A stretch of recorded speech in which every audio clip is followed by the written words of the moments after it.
शगुफ्ता ये तो इनबॉर्न होता है। ये तो मेरा ख्याल है कि इंसान के अंदर होता है। सबसे पहले मैं आपको ये बताऊं कि मैं एक जैसी, आप हैरान होंगे कि वो स्वीट्स भी हैरान हो गए जब मैंने उनको कहा कि मैंने तो ये बड़ा डिस्कवर किया है।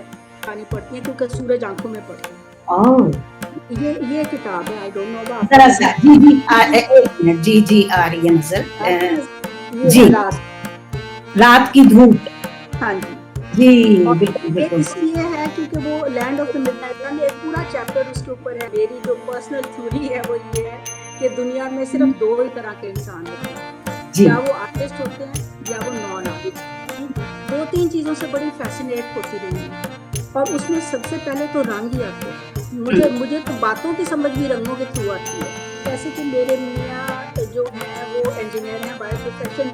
ठीक वो है। शादी से पहले शुरू में अपने पोस्ट ग्रेजुएशन करने स्वीडन गए थे। साल का तजुर्बा है स्वीडन के साथ। मैं स्वीडन को और स्वीड्स को मैं उतना ही जानती हूँ जितना मैं पाकिस्तान और पाकिस्तानियों को। अस्सलाम वालेकुम, नमस्ते एंड सत श्री अकाल। आप सबकी दोस्त और होस्ट शगुफ्ता लोधी एक मरतबा फिर गिमी टीवी के साथ एक और मेहमान शख्सियत के साथ आपकी खिदमत में हाजिर है। बहुत अच्छी उर्दू और पंजाबी की शायरा, पोइट, पेंटर, ट्रांसलेटर और प्रोज राइटर, और इसके अलावा उन्होंने बहुत कुछ काम किए हैं। मास्टर्स उन्होंने डिग्री की पंजाबी लिटरेचर में फ्रॉम पंजाब यूनिवर्सिटी, और उसके अलावा बहुत सारी बुक्स की वो ऑथर हैं, राइटर हैं, पोएट हैं। ट्रैवल और ट्रांसलेशंस और बच्चों के काम की, बच्चों की कहानियों का बहुत सारा काम किया है। और बिल्कुल शुरू से ही अपनी अदबी सफ़र में आगाज़ से ही वो सीएलएफ के साथ हिस्सा हैं, और क्रिएटिव राइटिंग में, बुक लॉन्चेस में, पोइट्री रेसिटेशन में और स्टोरी टेलिंग में उन्होंने अपनी खिदमत सरअंजाम दी हैं। और member of Pakistan Punjabi literary board हैं, और विजिटिंग लेक्चरर हैं, ना सिर्फ नेशनल बल्कि इंटरनेशनल भी, दूसरे मुल्कों में भी जाके वो लेक्चर भी देती हैं और इस तरह से पाकिस्तान को रिप्रेजेंट करती हैं। जी, तो हमारी आज की मेहमान शख्सियत हैं सरवत मोहिउद्दीन। तो जनाबी आली सरवत साहिबा, आपको शगुफ्ता अपने गिमी टीवी पर खुशामदीद कहती हूँ और आपको वेलकम करती हूँ, और जी आयानु भी कहती हूँ। कैसी हैं आप? बहुत बहुत शुक्रिया आपका, और बड़ा अच्छा आपने ये सिलसिला चलाया हुआ है। मैंने तीन चार आपके प्रोग्राम्स देखे हैं पहले। बड़ा अच्छा, ये आजकल स्पेशली लॉकडाउन के दिनों में तो एक ये बड़ा ही अच्छा सिलसिला है सबको आपस में जोड़े रखने का, एक दूसरे को मिला। सो बहुत आपका शुक्रिया कि आपने मुझे इनवाइट किया यहाँ पे। थैंक यू, आपकी मोहब्बत है, लेकिन आपको तहे दिल से खुशामदीद कहती हूँ। मैं बहुत ग्रेटफुल हूँ कि आज रात के इस पहर में, ख़वातीनो हज़रात, हम रात के 12 बजे देख लें, दो क्रिएटिव बंदियां बैठी और मेरे लिए ऑनर की बात है कि मैं गपशप लगा रही हूँ, और आज हम सरवत मोहिउद्दीन साहबा को डिस्कवर करेंगे, इनके अदबी सफ़र को, इनके शायराना सफ़र को, इनके कल्चरल जर्नी को, और इसके अलावा ये भी कि ये पेंटर भी हैं। आप देखें, आपको सारे ही आपके एस्पेक्ट जो हैं वो मैं अभी से थोड़ा टाइम को भी देख रही हूँ, और उसके साथ साथ हमने आपको एक तरह से दरिया को कूजे में बंद करना है आज के प्रोग्राम में। तो सरवत जी, आपको मैं पूछना चाहूंगी, एक पेंटर, कैसे आपके अंदर एक रंगों से और मोहब्बत हुई, और आपने, मैं वो जब शो आपका अपलोड करूंगी तो मुझे वो आपका जो वॉज का कितना खूबसूरत उसके ऊपर आपने पेंट किया है, और जबरदस्त, कैसे शौक पैदा हो गया ये रंगों का, ब्रश का, ये सब?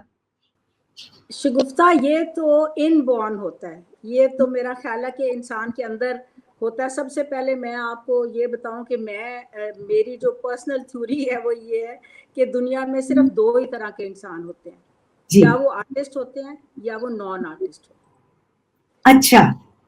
काम खा वो कुछ भी करते हो, प्रोफेशन उनका कुछ भी हो, लेकिन जो लोग आर्टिस्ट होते हैं ना वो आर्टिस्ट ही होते हैं, और जो नॉन आर्टिस्ट होते हैं उनको कभी आर्टिस्ट की समझ नहीं आती।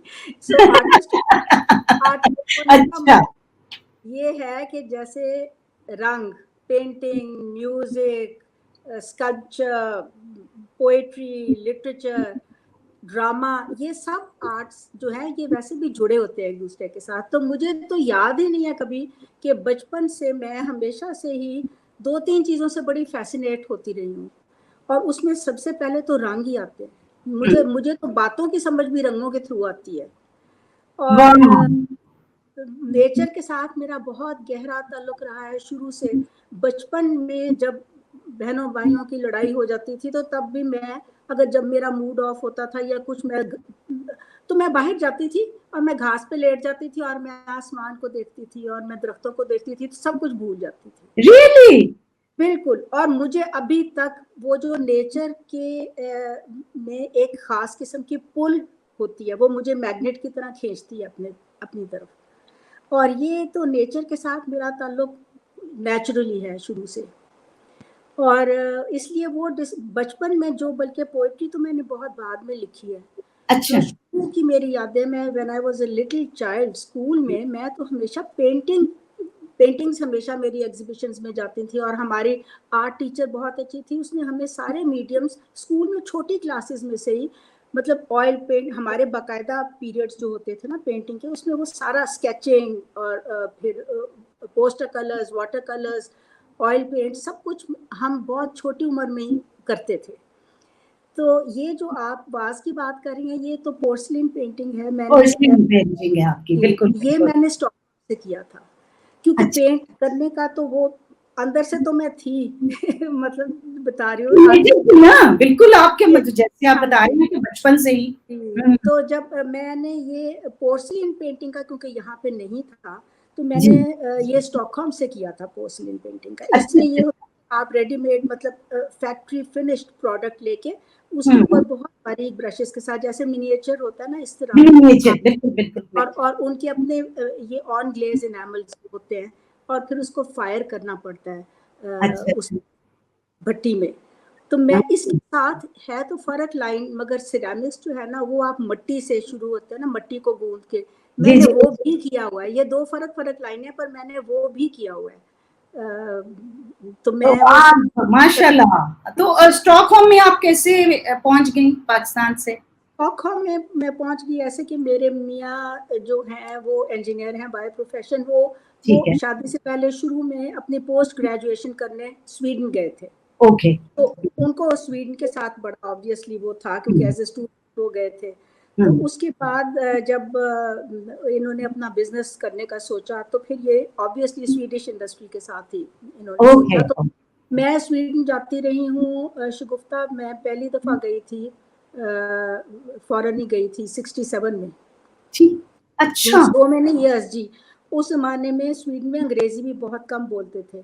तो मैं, हमारा बहुत आना जाना होता था और हम गर्मियां वहीं गुजारते थे। जो मेरी किताब है रात की धूप, वो मेरा ट्रैवलॉग ऐसा ट्रैवलॉग नहीं है, क्योंकि ट्रैवलॉग तो एक दफा जाए और आ जाए। तो ठीक ये है। जो मेरा 40 साल का तजुर्बा है स्वीडन के साथ, मैं स्वीडन को और स्वीड्स को मैं उतना ही जानती हूँ जितना मैं पाकिस्तान और पाकिस्तानियों को जानती हूँ। अरे वाह। तो तो जी जी सोच, जी। ये किताब लिखने का जब मैंने सोचा कि मुझे स्वीडन के बारे में लिखना चाहिए, तो मुझे खुद भी मज़ा आया, क्योंकि शुरू में मेरी कुछ दोस्तें हैं, नीलोफर इकबाल हैं प्रोज राइटर, हम्म शमीम इकराम। उन्होंने हम्म मुझे कहा तुम क्यों नहीं लिखती? मैं कहा भाई मैं तो पोएट हूँ, मैं तो प्रोज लिख ही नहीं सकती। तो हम्म। उन्होंने मुझे ज़बरदस्ती कहा कि नहीं तुम लिखो। तो मैं अच्छा। वैसे एक दिन बातें बता रही थी स्वीडन के बारे में। वो जो नॉर्थ पोल के नज़दीक ऊपर का हिस्सा होता है ना, जिसमें स्वीडन का नॉर्थ और हम्म, फिनलैंड का और नॉर्वे जी। का, उसको लैपलैंड कहते हैं। वहाँ के लोग जो है उनका अपना कल्चर है, उनकी अपनी ट्रेडिशंस है। वो वहाँ पे ये नहीं फील करते कि स्वीड कौन है और नॉर्वेजियन कौन है और फिन कौन है। वो हम्म। They are labs. तो मैं वहाँ गई थी। ये वो जगह है जहाँ पे 3 महीने रात होती है और फिर 3 महीने दिन होता है, और दरमियान में जो है वो आहिस्ता आहिस्ता वो चेंज ओवर हो रहा होता है। हम्म, मैं वहाँ गई थी गर्मियों में, जो कि कहने को तो 2 दिन और एक रात थी, मगर हम्म। वो 3 दिन ही थे, क्योंकि जो मेरी किताब में मैंने तस्वीरें लगाई हुई हैं, जो रात के 12 बजे खींची हुई हैं और जो दिन के 12 बजे, कोई फर्क नहीं है, सूरज उसी तरह सर के ऊपर है। क्या बात है। वो मैं उनको वैसी ही बातें बता रही थी, तो उन्होंने मुझे कहा कि नहीं तुम लिखो, मेरे पीछे ही पड़ गई कि लिखो। तो फिर जब मैंने लिखना शुरू किया, तो शगुफ्ता होता ये है कि जब आप किसी पुरानी चीज के बारे में याद करते हैं और आपकी अगर मेमोरी मेरी काफी विविड मेमोरी है मेरे इवन चाइल्डहुड की। अच्छा। मैं भी आपको पिन पॉइंट करके बता सकती हूँ कि कौन सी मेरी अर्ली चाइल्डहुड मेमोरीज हैं जो मेरी पोइट्री में अब आती हैं। क्या बात है, आप देखें। तो मैंने जब वो लिखना शुरू किया किताब को, तो आई स्टार्टेड री लिविंग माई लाइफ। मैं पूरा वो, क्योंकि मुझे वहाँ के रंग, वहाँ की खुशबुएं, वहाँ की वो सब चीजें, मैं एक्चुअली उस टाइम में ट्रांसपोर्ट हो जाती थी। तो जब मैंने वो लिखना शुरू किया तो मुझे बहुत सारी चीजें मिली पाकिस्तान के साथ हमारी एक जैसी। आप हैरान होंगे कि वो स्वीट्स भी हैरान हो गए जब मैंने उनको कहा कि मैंने तो ये बड़ा डिस्कवर किया है। फॉर एग्जाम्पल, जो हमारा वहाँ का जो ओल्ड सिटी है उसको स्वीडिश में कहते हैं गामलास्तान, यानी कि ओल्ड सिटी। तो हमारा जो अंदरून शहर है लाहौर, हमारा लाहौर का ओल्ड सिटी है। आप सोचें कि देखने में तो वैसा है ही, कि उसी तरह गलियां, 4-4-5 मंजिला बिल्डिंग्स और बीच बीच में कोर्टयार्ड्स। तो मुझे लगा कि ये तो लाहौर है, लाहौर का है। और सिर्फ यह कि फर्क बहुत ज्यादा अब ये है कि हमारे तो यहाँ पे वो डिटीरियोरेट हो गया ना। यहाँ पे स्टॉकहोम के जितने आर्टिस्ट, पेंटर्स, म्यूजिशियंस, वो सारे गामलास्तान में रहते हैं। और सबसे एक्सक्लूसिव रेस्टोरेंट्स जो हैं वो वहाँ हैं उनकी ओल्ड सिटी में। तो जब मैंने उसकी हिस्ट्री पढ़ी तो exactly it is so surprising कि हमारे लाहौर अंदरून शहर की और गामलास्तान की एक ही हिस्ट्री है। वहाँ किला है और हमारा जो शाही किला है, वहाँ पे वो किला वाइकिंग्स के ज़माने में बना था। वाइकिंग्स का दौर था 10th सेंचुरी। और यहाँ पे जो हमारा मौजूदा शाही किला है, यहाँ पे एक किला महमूद गजनवी ने बनाया था 10th सेंचुरी में ही। कितनी सिमिलैरिटी है दोनों की, दोनों कल्चर की। और देखें जरा, वहाँ पे भी कई दफा वो उजड़ा शहर आगे लगी, यहाँ पे भी यही कुछ होता रहा। और फिर 16th सेंचुरी में आके क्या होता है, अकबर जो है वो अपना शिफ्ट करता है दिल्ली से लाहौर। जी बिल्कुल। और वो फोर्ट जो है ना लाहौर का शाही किला, उसको अपना रेजिडेंशियल पैलेस के तौर पे इस्तेमाल करता है। ही लिव्स इन इट, ठीक है जी। और 16th सेंचुरी में ही स्वीडन का जो सबसे ग्रेटेस्ट, हम इसको अकबर द ग्रेट कहते हैं ना, सबसे ग्रेटेस्ट किंग गुजरा है ना, वो है गुस्ताव वासा। उसी टाइम पे 16th सेंचुरी में उसने वही वाइकिंग्स के पुराने किले के ऊपर, उन्हीं फाउंडेशंस के ऊपर एक नया अपना पैलेस बनाया, जो अभी तक वही पैलेस है किंग का। और उसने भी रेजिडेंशियल बनाया उसको अपना। और तो इतनी मुझे सिमिलैरिटीज नजर आई कि मैं फिर बहुत ही इंटरेस्ट हो गया मुझे यहाँ की हिस्ट्री में और वहाँ की हिस्ट्री में। तो वहाँ के सारे कल्चर, उनकी सारी ट्रेडिशंस वो इस किताब में है। आप दिखाइए जरा प्लीज किताब, हम नाज़रीन को दिखा सकें अगर आपके पास है किताब। इसका नाम है रात की धूप, क्योंकि उसको कहते हैं ना land of the midnight sun. Land of the, जो मैंने क्या ना बता रही थी कि रात को वहाँ 1 बजे वो डार्क ग्लासेस लगानी पड़ती हैं क्योंकि सूरज आंखों में पड़ता है। ये किताब है, आई डोंट नो आप जरा सा, जी एक मिनट, जी आ रही है नजर। ये रात की धूप। हाँ जी जी बिल्कुल बिल्कुल। इसलिए है क्योंकि वो लैंड ऑफ द मिडनाइट सन, एक पूरा चैप्टर उसके ऊपर है। और इट्स अ कंपैरेटिव स्टडी। बहुत सी चीज़ों में मुझे कंपैरिजन्स मिले हैं यहाँ हमारी ट्रेडिशंस में और उनकी ट्रेडिशंस में, और हिस्टोरिकली भी। तो मुझे बहुत मज़ा आया ये किताब। इसको मैंने किताब के तौर पे नहीं, इसको तो मैंने रीलिव करके देखे ना उसमें सारा आपका वो। लेकिन दिस इज ग्रेट अचीवमेंट, आपने कितना अच्छा काम किया है। इसका जब इसकी बुक लॉन्च इस्लामाबाद में हुई थी, तो जो स्वीडिश एम्बेसडर थी उन दिनों में, उसने कहा कि ये this book is going to serve as a bridge between the two cultures. Exactly, बिल्कुल सही कहा कि आपने की। अच्छा, एक और बात जो मैं समझती हूँ कि देखें नेचुरली उस कंट्री के पास रिसोर्सेज ज्यादा हैं, हमारा मुल्क गरीब मुल्क है। लेकिन मुझे लगता है, ऐसे ही आपकी बात से जहन में बात आई कि जैसे अब फूड स्ट्रीट बनी है, अब आप देखें कितना हम लोग आए हैं कोई, मैं 2 साल पहले पाकिस्तान चक्कर लगाया, तो मैं तो वो हवेली और बाकी चीजें देख के तो बड़ी खुशी हुई कि कितना अच्छे तरीके से वो सारा कर लिया। फिर कुछ अनारकली के पास भी एक पूरा एक, अभी तो कोरोना की वजह से वो प्रॉब्लम है, लेकिन वो सारा सिलसिला एक तरह से कोशिश तो कर ही रहे हैं हमारे इदारे भी, लेकिन हम जाहिर है फिर हमारे रिसोर्सेज नहीं है इतने ज्यादा जितना कि उधर। लेकिन ये बड़ी जबरदस्त बात है कि एक पूरे शहर में सारे क्रिएटिव लोग, पेंटर, पोइट वगैरह उधर ही, और वो बड़ा पॉश एरिया है वहाँ पे। जो उनके पुराने जमाने में केव्स थी ना, पुराने उस जमाने में वहाँ रहते थे बड़े बड़े ट्रेडर्स, तो उन्होंने तह खाने बनाए हुए थे जहाँ पे वो फूड वगैरह स्टोर करते थे। उन तह खानों में आजकल उन्होंने रेस्टोरेंट्स बनाए हुए हैं। वो रेस्टोरेंट्स जो हैं उनको उसी तरीके से रखा हुआ है, लेकिन एयर कंडीशन करके, और वहाँ पे वो सबसे पॉश जो है ना रेस्टोरेंट्स, वो हैं। चले, ये तो हमने कर ली 2 कंट्रीज के कल्चर और कुछ रहन सहन की बातें। आप मुझे ये बताइए कि अगर मैं ये कहूँ कि सरवत जी जो हैं, वो उनका जो शायरी या उनका जो काम है, आप जिंदगी को सूफीज्म की तरफ भी बहुत ज्यादा उस नजर से भी, निगाह से भी देखती हैं।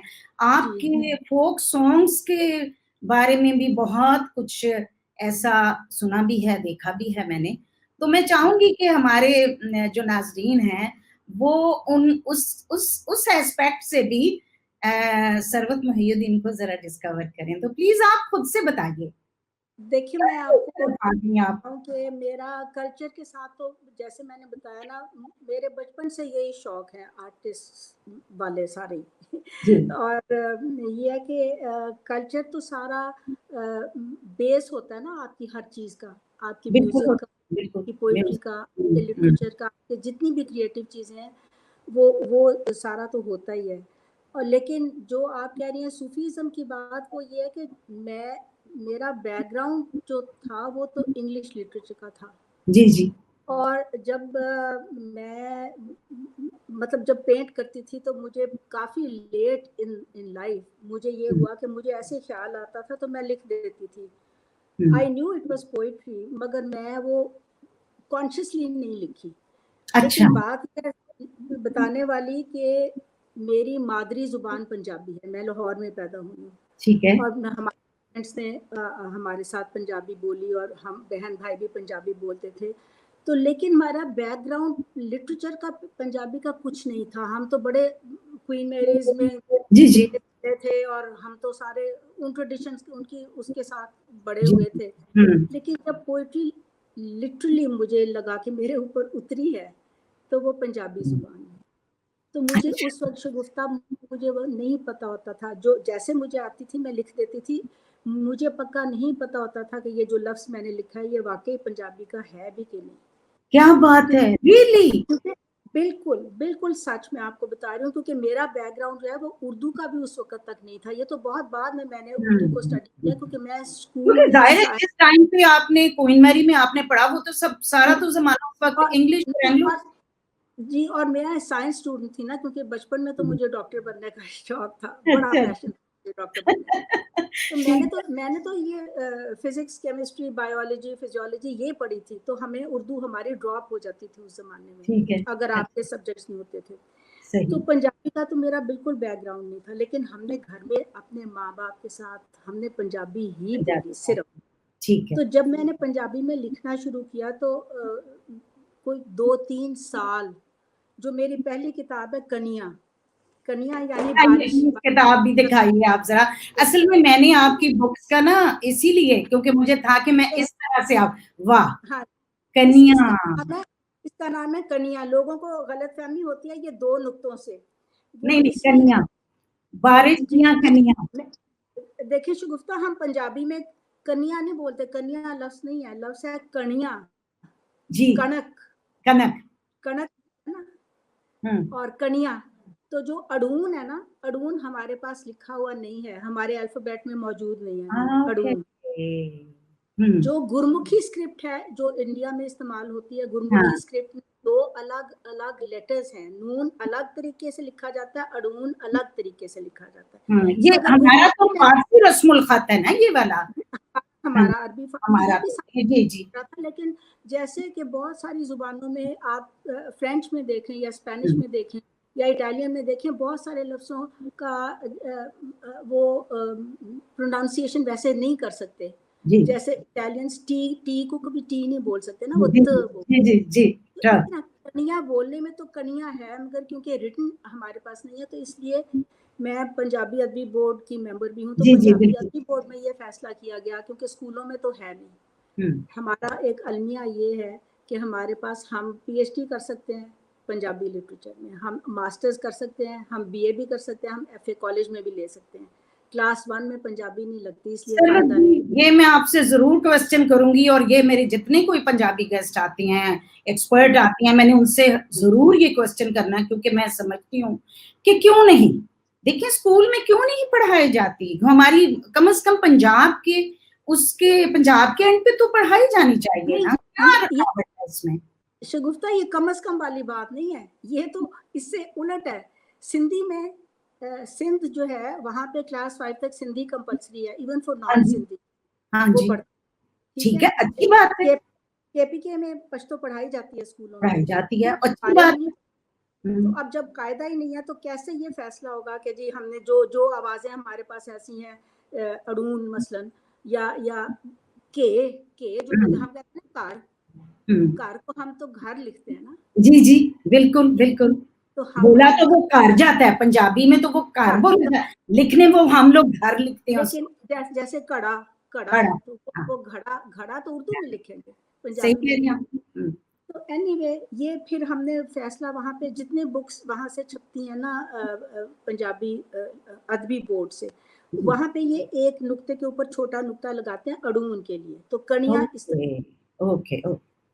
अच्छा, तो अभी क्योंकि बात हो रही है कन्या की, तो अज दा सूरज चढ़िया चार चुफेरे, चानन दे विच जो कुछ है सो ऐ हो सच, एहो सच।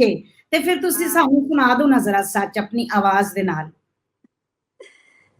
अज दा सूरज चढ़िया, वैसे ਇਹ ਤੇ ਮੈਂ ਆਪਣੀ ਲਾਈ ਹੋਈ ਹੈ ਫੇਸਬੁੱਕ ਤੇ ਵੀ, ਤੁਸੀਂ जो लगी होएगी भाई साडे प्रोग्राम च ते सुनाओ, सानू पसंद है, बस यही है पसंद, और क्योंकि इसका जो थॉट प्रोसेस है वो बहुत अच्छा है जी, और आजकल के लिए रेलेवेंट है ना ये जी, रेलेवेंट है जी। अज दा सूरज चढ़िया चार चुफेरे चानन दे विच जो कुछ है सो एहो सच है। अज दा सूरज चढ़िया चार चुफेरे चानन दे विच जो कुछ है सो एहो सच है, इस चानन दे विचों जो कुछ लभ सकदा है लेना है, कच्चियां शैवां नूं पक्कण लई अज दी झोली पाना है। वाह वाह, जो ये दोबारा प्लीज मुकर्रर। इस चानन दे विचों जो कुछ लभ सकदा है लेना है, कच्चियां शैवां नूं पक्कण लई अज दी झोली पाना है, जिन्ने सूरज चढ़ के टल गए ਉਹਨਾਂ ਸਭ ਦੀ ਗਰਮੀ ਅੱਜ ਦੀ ਧੁੱਪ ਦੀ ਗਰਮੀ ਵਿੱਚ ਕੱਚੀਆਂ ਸ਼ੈਵਾਂ ਦੇ ਪੱਕਣ ਲਈ अपना सेक रलाएगी। जितना होता है ना वो असल होता है, जो present is a product of your past. जिन्ने सूरज चढ़ के टल गए ਉਹਨਾਂ ਸਭ ਦੀ ਗਰਮੀ ਅੱਜ ਦੀ ਧੁੱਪ ਦੀ ਗਰਮੀ ਵਿੱਚ ਕੱਚੀਆਂ ਸ਼ੈਵਾਂ ਦੇ ਪੱਕਣ ਲਈ अपना सेक रलाएगी। आमन वाले कल विच अज दी सारी गर्मी सारी सोच अपना रंग भरेगी। इस वास्ते जरूरी की है अपना रंग भरेगी, अपना रंग ओदे विच वो सारी गर्मी अपना रंग भरेगी। आवन वाले कल विच अज दी सारी गर्मी सारी सोच अपना रंग भरेगी, सूरज दे डुबन तो पहला, सूरज दे डुबन तो पहला अज दे सच नूं गूढ़े रंग विच रंगना है। वाह वाह, अज दे सच नूं गूढ़े रंग विच रंगना है, क्योंकि ये आज ही है, ये प्रेजेंट ही होता है, जिसके ऊपर जो रियलिटी है ना वो प्रेजेंट ही है। जो कल गुजर गया वो तो गुजर गया है, जो कल आने वाला है वो तो कभी आना ही नहीं, क्योंकि जब कल आएगा वो तो आज हो जाएगा। बिल्कुल जो बिल्कुल। हमारे लिए है, जब वो आएगा वो तो आज हो जाएगा, तो हम हमेशा आज में जिंदा होते हैं। It's the present time which is the most important time. लेकिन वो सारी, जैसे आप कल्चर की बात कर रही हैं ना, जो प्रेजेंट डे कल्चर होता है वो that is a product of the past. Past के जितने, अब हमारे मुल्क में देख लें जो कुछ होता रहा है इतनी सेंचुरीज से, वो जो चेंजेस आते रहे हैं ना, उनके नतीजे में हम आज हैं जो हैं। एग्जैक्टली एग्जैक्टली, बिल्कुल आप सही कह रही, बिल्कुल सही और कह दुनिया का कोई भी मुल्क हो, कोई भी खिता हो, उसका जो प्रेजेंट कल्चर होता है ना, वो उन सारी चीजों, जितने चेंजेस आते रहे over a period of time, उनके नतीजे में वो बना होता है। तो जो आप अभी बात कर रहे थे मुझसे, ये फोक ट्रेडिशन के ऊपर, जी जी जो जी फोक जी जी सॉन्ग्स है ना, जो हमारे लोकगीत, जी उसके ऊपर मैंने काफी काम किया हुआ है। हमारे लोकगीत जो है, सिर्फ हमारे नहीं, आप दुनिया के किसी खित्ते से लोकगीत उठा लें और आप सिर्फ उनको डेप्थ में स्टडी करें, आपको वहाँ की पूरी सोशल और पॉलिटिकल हिस्ट्री पता चल जाएगी just through the folk songs. True. जैसे हमारे बुल्ले शाह भी आपका बहुत काम है, आपका सूफिया सूफी उनके ऊपर बहुत काम आपने किया। तरह से मैं ये बात कंप्लीट कर लूं, जैसे फोक सॉन्ग्स है ना, जी जी। अगर किसी को नहीं पता ये क्या खिता है क्या नहीं, तो हमारे, अब मैं तो क्योंकि पंजाब से हूँ तो मैं पंजाबी के ही एग्जांपल्स दे सकती हूँ, but it's true about every place, मतलब कहीं के भी आप सिंध के ले लें, कहीं के भी ले लें। ठीक है। अब हमारे फोक सॉन्ग्स में एक हमारी सिंफ है ना, माहिए टप्पे जिनको टप्पे। ठीक है, अगर आप सिर्फ उसकी ही स्टडी करें तो आपको एक टप्पा नजर आएगा जिसमें जो ये है टप्पा के जी, तेरे लौंग दा पिया लश्कारा ते हालियां ने हाल डक ले, ये सही। बोली है। जी बिल्कुल है। अब आप सिर्फ इसको अगर आप देखें तो आपकी आंखों के सामने एक पूरी तस्वीर बन जाती है बिल्कुल बन जाती कि हल चला रहा है हल्ली और वो रोटी लेके आ रही है जो लड़की उसके लिए, तो उसने जो नाक में वो अपने नाक में लौंग पहना हुआ है। उसके ऊपर जब धूप पड़ती है तो उसका जो लश्कारा है ना, लिशकारा। उससे इस तरह चौंक गया सब कि उसने हालियों ने अपने हाल ढक लिए, मतलब वो हाल चलाना भूल गए। ये पूरी कहानी बनती बिल्कुल है, बनती है। सीन। मगर इससे आपको पता क्या चलता है कि ये पता चलता है कि ये वो जमाना था कि जब अभी हाल चलाते थे, अभी ट्रैक्टर्स नहीं आए थे। जी बिल्कुल बिल्कुल बिल्कुल। फिर आप थोड़ी देर के बाद अगर आप इनको, जब अगले जमाने का आप सिर्फ फोक सॉन्ग से सिर्फ एक माहिया ले लें, टप्पा ले लें, कि वो है ना कि गड्डी आ गई स्टेशन ते जी पर हट वे बाबू सानू माहिया वेखन दे। वेखन दे। तो अब गड्डी आ गई स्टेशन से का मतलब है कि ये अंग्रेज के जमाने से बाद का वक्त एग्जैक्टली। है। अब स्टेशन बन गए हैं, अब रेलगाड़ियां आ गई हैं, तो अब वो स्टेशन पे जा रही है अपना माइयों को देखने। तो मतलब आप हिस्टोरिकली सारी चीजें फोक सॉन्ग्स के थ्रू पता कर सकते हैं। तो फोक ट्रेडिशन जो है ना, उसके साथ जुड़े रहना बहुत जरूरी होता है। और फोक ट्रेडिशन में क्या चीजें आती हैं, हमारा म्यूजिक आता है, हमारी पोइट्री आती है, हमारे क्राफ्ट्स आते हैं सारे। ये जो सिरेमिक्स की मैं बात कर रही हूँ, मिट्टी से घड़े जो बनते थे, हमारी पूरी एक लेजेंड है ना। जी बिल्कुल है, बिल्कुल सोनी है। माई बात। जी जी बिल्कुल। और जो लेजेंड्स होती है ना, वो बड़ी जरूरी होती हैं, क्योंकि सारा कल्चर का एक बहुत बड़ा हिस्सा लेजेंड्स के ऊपर बेस कर। हीर रांझा की जो लेजेंड है वो वारिस शाह के ज़माने में आके, तो अब वारिस शाह के मुकाबले की तो कोई भी नहीं है, लेकिन वारिस शाह से पहले भी लिखी गई हैं हीरें, वारिस शाह के बाद भी लिखी गई हैं, लिखी गई। नज़म में भी लिखी गई हैं, नसर में भी, नसर में भी। हिंदी में भी हैं, पंजाबी में भी हैं, फिर लेटर ऑन फारसी में, सिंधी में भी हीरें लिखी गई हैं। लेकिन ये लेजेंड ऐसी, वारिस शाह का ज़माना है 18th सेंचुरी। वारिस शाह ने ऐसी एक कहानी जो कि ऑलरेडी नोन थी, वो क्यों चूज की लिखने के लिए, क्योंकि वारिस शाह ने ऐसी कहानी ली जो जिसका हर एक को पता था। यहाँ पे तो ओरल ट्रेडिशन है ना हमारी, क्योंकि पढ़े लिखे लिटरेसी इतनी नहीं थी, और वारिस शाह का ज़माना 18th सेंचुरी है। तो आम लोगों के लिए ये जितने सूफी शायर भी थे ना, वो आम लोकाई जिसको हम कहते हैं ना, मैसेज, उनके लिए लिखते थे और अपनी पोइट्री के थ्रू विजडम देते थे। और ऐसी ऐसी फिलॉसफी, मैं कहती हूँ कि जिसने सिर्फ उनको पढ़ा हुआ ना, पढ़ा तो नहीं हुआ क्योंकि ओरल ट्रेडिशन थी, सुना हुआ है और समझा हुआ, वो मेरे हिसाब से लिटरेट लोग होते हैं। चाहे उनके पास डिग्री हो या ना हो। बिल्कुल थे, उनमें उनकी जो विजडम है वो आप देखें, अभी तक ये यूनिवर्सिटीज में पढ़ाया जा रहा है। और आप तो खैर पंजाबी अदबी बोर्ड के खुद मेंबर हैं, तो आपको तो ये बहुत अच्छी तरह से पता है। तो आप देखें कि वो इतने 100 साल गुजरने के बावजूद भी आज भी हम ये फोकलोर्स हैं या बाकी सब हैं उसके साथ, और बहुत कनेक्टेड फील करते हैं। एग्जैक्टली बहुत बहुत ये कनेक्टेड। ये जो लेजेंड्स होती है ना, वो बेस बनती हैं आपकी बहुत सारी कल्चरल चीजों की। सूफी शायरों ने भी उन्हीं लेजेंड्स को इस्तेमाल किया, जैसे बुल्ले शाह ने लिखा ना, रांझा रांझा कर दीनी में आपे रांझा। तो वो क्यों? इसलिए क्योंकि रांझा और हीर का कैरेक्टर सब लोग जानते हैं, किसी को बताने की जरूरत नहीं है कि हीर कौन थी, उसका कैरेक्टर क्या था, कैदो कौन था उसका, या जो जोगी था उसने क्या किया, उसने उसका क्या रोल है इसमें। क्योंकि लेजेंड जानी पहचानी थी, इसलिए वारिस शाह ने इसको इस्तेमाल किया जिंदगी की फिलॉसफी बताने के लिए। जिंदगी की पूरी फिलॉसफी बताने के लिए उन्होंने इस लेजेंड को इस्तेमाल किया। तो लेजेंड्स का बहुत बड़ा हाथ होता है आपके कल्चर में। तो आपके फोक सॉन्ग्स में भी लेजेंड्स जगह जगह आपको तो हीर रांझा मिलेगा, पेके, सावरे, दाज, ये सारे शाह हुसैन की पूरी काफियां भरी हुई हैं, वो सारे यही इस्तारे हैं। क्योंकि वक्त ना हर चीज। अब शाह हुसैन जो है उनका वक्त तो है ना 16th सेंचुरी, अकबर के 16th सेंचुरी, 16वीं सदी। जब अकबर ने अपना कैपिटल मूव किया था दिल्ली से लाहौर, तो लाहौर का वो जो अंदरून शहर था, जो लाहौर उस वक्त वॉल्ड सिटी था, शाह हुसैन उसमें रहता था, शाह हुसैन वहीं पैदा हुआ।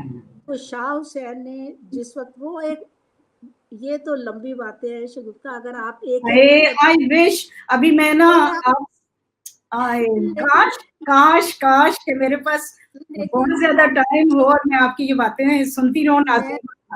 ये बता रही हूँ कि उस जमाने का लाहौर जो था 16th सेंचुरी का, अकबर के ज़माने का लाहौर, वो उस वक्त वहाँ पे 100% लिटरेसी रेट था।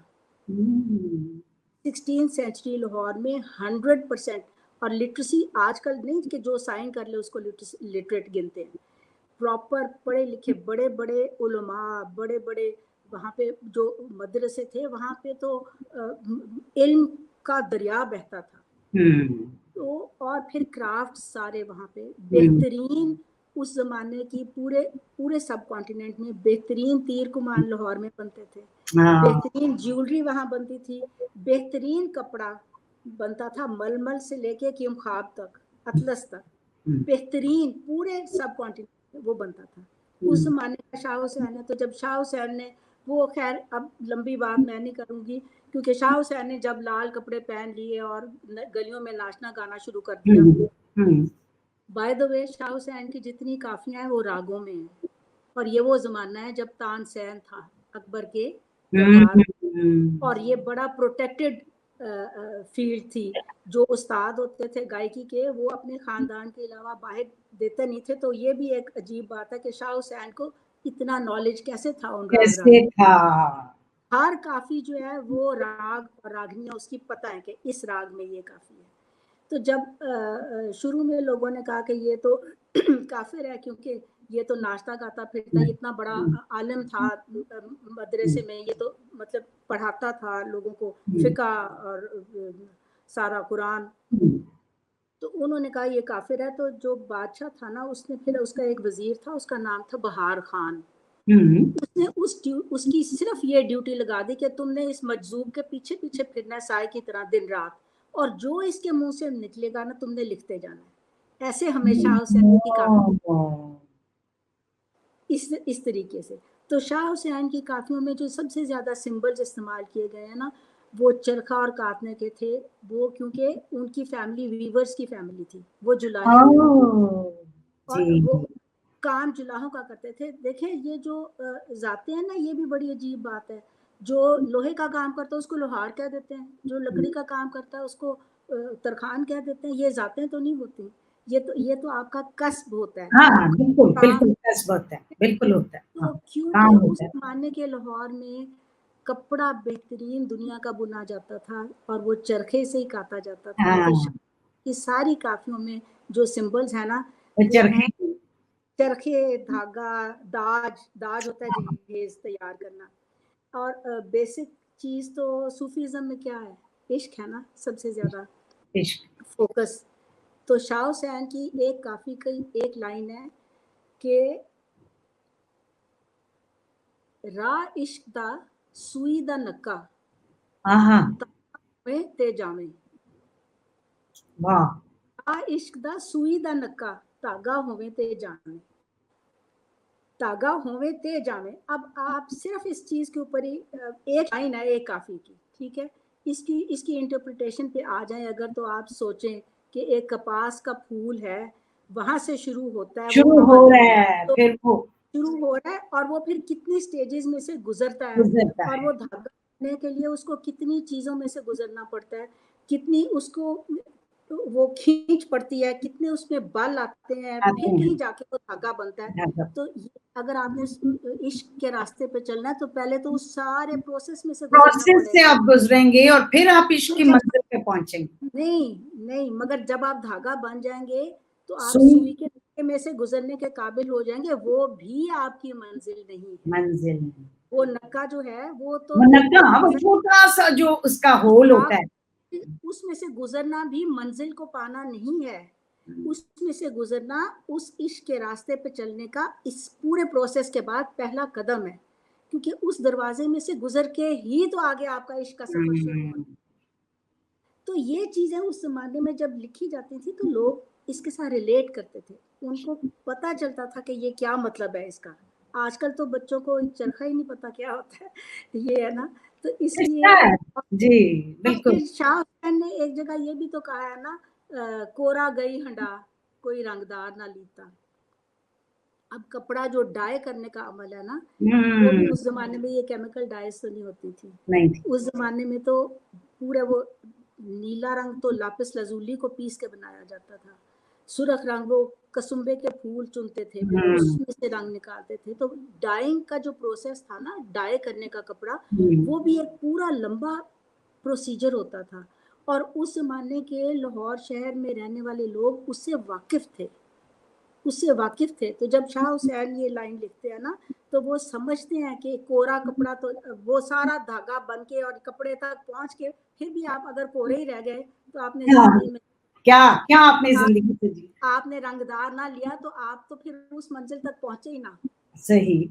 अच्छा जी, आपको सरवत जी इतना मजा आ रहा है आपकी बातों का, तो आपने इस पे फोकलोर्स पे जो काम किया उसकी कोई बुक लिखी है या उसके आप लेक्चर्स वगैरह ही देती हैं, या आप तो देती हूँ, मैं लेक्चर्स तो देती हूँ, लेकिन ये जो अभी हम सिंफ की बात कर रहे थे ना कि ये माहिए की, ये जैसे उर्दू में एक वो जापानीज सिंफ होती है ना, हाइको, हाँ जी, तो शायरी में हाइको बहुत ज्यादा, तो आज से कोई मेरा ख्याल है 20-25 साल पहले ये शुरू हुआ था सिलसिला कि उर्दू में अब माहिए को भी लाना चाहिए, ठीक है, माहिए की सिंफ को उर्दू में लाना चाहिए, जैसे हाइको। तो हाइको भी 3 लाइनों की होती है एक्चुअली, और माहिया भी 3 लाइनों का होता है, मगर मीटर का फर्क है और कंटेंट का फर्क है। तो मुझे जो लोग काम कर रहे थे माहिए के ऊपर, उन्होंने मुझे कहा कि आप, क्योंकि देखें जो हमारे लोकगीत है ना, उनका कोई शायर तो नहीं होता, लोकगीत तो इवॉल्व करते हैं टाइम के साथ। जी बिल्कुल। औरत की फीलिंग्स होती है, जितने हमारे लोकगीत होते हैं ना वो औरतें बनाती हैं, लोरियों से शुरू होते हैं, जी बिल्कुल, वो औरत की इमोशंस होते हैं, और वो सारे गीत वो औरतों ने बनाए होते हैं अपने रहन सहन, अपने कल्चर के मुताबिक से, ठीक है। तो मुझे इन लोगों ने कहा कि आप, हमने उर्दू में माहिए लिखने हैं तो आप हमें लिख के दें। मैंने कहा कि माहिए तो माहिए है, तो उन्होंने कहा नहीं हमने उर्दू में लिखने हैं। तो क्योंकि मेरा, और मुझे कन्विंस उन्होंने ऐसे किया कि आपका क्योंकि कल्चर के ऊपर इतनी स्टडी है और आप उस कल्चर की पली हुई हैं, और फिर आप उर्दू में भी शायरी करती हैं, तो आप हमें उर्दू के माहिए लिख के दें। तो मैंने उनको शुरू में कोई 10-15 माहिए लिख दिए, तो मेरे ऊपर बहुत प्रेशर पड़ गया आप लिखें। तो फिर ये किताब जो है ना, ये इसमें 250 माहिए जो मैंने, जी जरा प्लीज दिखाइए, ये 2 फूल खिले माहिया, इसमें 250 माहिए हैं जो कि उर्दू के माहिए हैं। अच्छा। सो लेकिन वैसे मैं, क्योंकि जैसे मैंने आपको बताया ये स्टडी बहुत स्टडी है, कल्चर के बगैर तो कुछ होता ही नहीं। कुछ हो ही नहीं सकता। हम हाँ। कहाँ हम क्यों जा रहे हैं वैसे, हम जिस तरफ जा रहे हैं, जितने हमारी सोसाइटी की डिग्रेडिंग हो रही है वो क्यों हो रही है, क्योंकि वो लोग इसी अपने वजह से ना, हम कल्चर से कनेक्टेड नहीं हो रहे, हमारी आने वाली नस्लें, हमारे हम लोग अपने, बहुत जरूरी है। उसकी वजह शगुफ्ता फिर वो ही आती है, क्योंकि जितनी फॉर्म्स होती है ना आपकी कल्चर की, पोइट्री, लिटरेचर, फोक सॉन्ग्स, ये इवन हमारी सूफी शायरी, हर चीज, तो उसके लिए आपको जुबान आनी चाहिए ना। तो जब तक पंजाबी नहीं आएगी तो समझेंगे क्या? अगर आपको पंजाबी आती ही नहीं तो आप अपने रूट्स के साथ जुड़ेंगे ही नहीं, तो रूट्स से आप कट जाएंगे, तो फिर आपकी आइडेंटिटी नहीं रहती, आप अपना कॉन्फिडेंस ही लूज कर जाते हैं।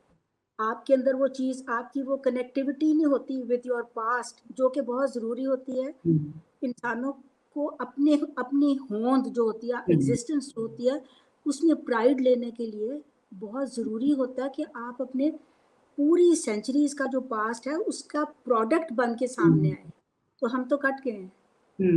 इंशाल्लाह ठीक हो जाएंगे। सवत जी, हमारे पास टाइम बहुत कम, अब देखें, ओ माय गॉड, तो बड़ा मजा आ रहा है आपके साथ और बड़ी अच्छी गुफ्तगू रही। इतनी ज्यादा आपकी डायमेंशंस हैं कि अभी हम बैठे 2-2, 3-3 घंटे भी मैं बात कर सकती हूँ आपके साथ, और आपके एक्सपीरियंसेस लर्न भी कर रही हूँ, नाजरीन भी इंजॉय कर रहे हैं। लेकिन ये आपकी जो बात है यहाँ पे, मैं अपनी आखिरी बात करूंगी, फिर आपको माइक देती हूँ, कि पंजाबी को अब काम हो रहा है, जैसे कि हमारा पंजाब का कल्चर डे सेलिब्रेट किया गया इस साल, हम लोगों ने भी ऑक्सफोर्ड इधर सेलिब्रेट किया, तो इस तरह का काम शुरू हो जाए तो इंशाल्लाह, क्योंकि जाहिर है कि थोड़ा टाइम लगता है, तो चलिए कोई बात नहीं, कभी कोताहियां हो गई, फिर हमारे अपने जो सीएम साहब हैं पंजाब के, वो भी अपने सारी सराइकी बेल्ट के हैं, तो इस प्रोग्राम के थ्रू भी हम रिक्वेस्ट करेंगे उनसे, अपने अपने प्लेटफॉर्म पे जहां भी हम बैठे हैं, बिल्कुल, जैसे आप पंजाबियत के बोर्ड में बैठी हैं, तो उर्दू भी हमारी अपनी सारी जबानें अपनी हैं, लेकिन अगर उर्दू तो देखिए, उर्दू तो हमारी राब्ते की जुबान है और राब्ते की हमारी जुबान है, बिल्कुल है, क्योंकि जरूरत भी है। सारे जो है ना वो एक दूसरे की जुबान नहीं समझ सकते। मसलन हमें सिंधी की समझ नहीं आती, सिंधी लोगों को पश्तो की समझ नहीं आती, बलोची की समझ नहीं आती, वो तो हमारी राब्ते की जुबान है, वो होनी चाहिए, मगर अपनी जुबान से तो नहीं कटना चाहिए। नहीं। अच्छा, अभी आप जाते जाते क्या मैसेज देंगी गिमी टीवी से अपने ऑडियंस को, क्योंकि सारे लोग देखेंगे, और फिर आपको पता है आपके दोस्त भी देखेंगे, नीलम आपा भी अमेरिका बैठ के देखेंगी, सरमत सहबाई साहब देखेंगे अमेरिका में बैठ के, तो दोस्तों के अलावा व्यूअर्स को जो एक मैसेज देना चाहें, तो माइक इज योर्स। जी, मैसेज बेसिकली यही है कि अपनी देखिए, दुनिया में आजकल सबसे ज़्यादा ज़रूरत किस चीज़ की है? पीस की है ना, कि हम अमन से रहें। तो जैसे सूफीज़्म का भी पैगाम तो अमन ही है ना, मगर अमन के लिए ज़रूरी क्या होता है? ज़रूरी होता है कि पहले आप अपनी आइडेंटिटी को समझें, पहले आप अपने कल्चर को समझें, फिर आप दूसरे के को समझें। ये हमारे पाकिस्तान का अगर आप मसला देखें या पूरी दुनिया के अलग अलग मुल्कों का देखें, एक ही मसला है कि अगर मिसाल के तौर पे जब तक आप एक प्रोविंस के लोग दूसरी प्रोविंस के लोगों की इज्जत नहीं करेंगे तो वो कैसे टॉलरेट करेंगे? और इज्जत कैसे होती है? इज्जत तो तभी होती है क्योंकि लोग, ज्यादा खराबी होती है, लोग समझते हैं कि ये हमारे से फर्क है। अगर ये फर्क है तो अगर ये वो चीजें नहीं करता जो हम करते हैं तो ये बुरा है, हमसे कम है, हम इससे अच्छे हैं। ये यहाँ खराबी आती है सारी। You can be different but you can be equal. दो अलग इक्वल हो सकती हैं। अगर मेरे से कोई फर्क, उनके रस्मो रिवाज हैं या उनकी सोच जो होती है ना, आपकी सोच भी आपके कल्चर की वजह से होती है। जो आपकी रिहाइश होती है, आपका रहन सहन होता है, आपकी जियोग्राफिकल कंडीशंस होती है, आपका क्लाइमेट होता है, उसके नतीजे में आपकी लिविंग होती है ना, उस लिविंग के नतीजे में आपकी नीड्स होती हैं, और वो उन नीड्स की वजह से आपकी सोच तश्कील पाती है। ठीक है ना? तो सोच अगर हमारी फर्क है तो वो हमारे सराउंडिंग्स के मुताबिक हमारी सोच बनी हुई है, तो दूसरे की उनकी सराउंडिंग्स के मुताबिक बनी हुई है। जब तक आप वो समझेंगे नहीं तो आप उनकी कैसे इज्जत करेंगे? इज्जत करेंगे तो टॉलरेट करेंगे, टॉलरेट करेंगे तो पीसफुली रहेंगे। पीसफुली, बिल्कुल आप सही कहे। थैंक यू पूरा so much, thank you so much. इतनी प्यारी आपने मैसेज दिया और और उसको इतने अच्छे तरीके से बताया ताकि जो हमारे व्यूअर्स हैं, जो हमारी नौजवान नस्ल है, उनको भी अभी मैंने देखा है वैसे कि बिहेवियर एप्टीट्यूड चेंज हो रहा है, जी पॉजिटिविटी आ रही है। दूसरों की रिस्पेक्ट करें उनको और अपनी रिस्पेक्ट करवाएं और और उसमें आप सबसे डिफरेंट जरूरी, जी एग्जैक्टली सबसे जरूरी ये है कि दूसरे को अपने से कम ना समझें, कभी भी उनको समझें कि वो अगर हमारे से फर्क है तो वो क्यों है। जब आप समझ जाएंगे कि वो किस वजह से उनके वो रस्म रिवाज है, वो सोच सही क्यों है, तो फिर आप सही। उनकी इज्जत करेंगे ना। इज्जत करेंगे तो फिर पीसफुली रहेंगे ना, वरना तो नहीं रह सकते। थैंक यू सो मच सर्वे जी, मैं बहुत ग्रेटफुल हूँ। गिमी टीवी बहुत ग्रेटफुल है। इतना अच्छा बहुत लगा शुक्रिया आपके आपको साथ बात करके। मुझे बुलाने का, आपका बहुत शुक्रिया। Thank you, thank you. Bye bye.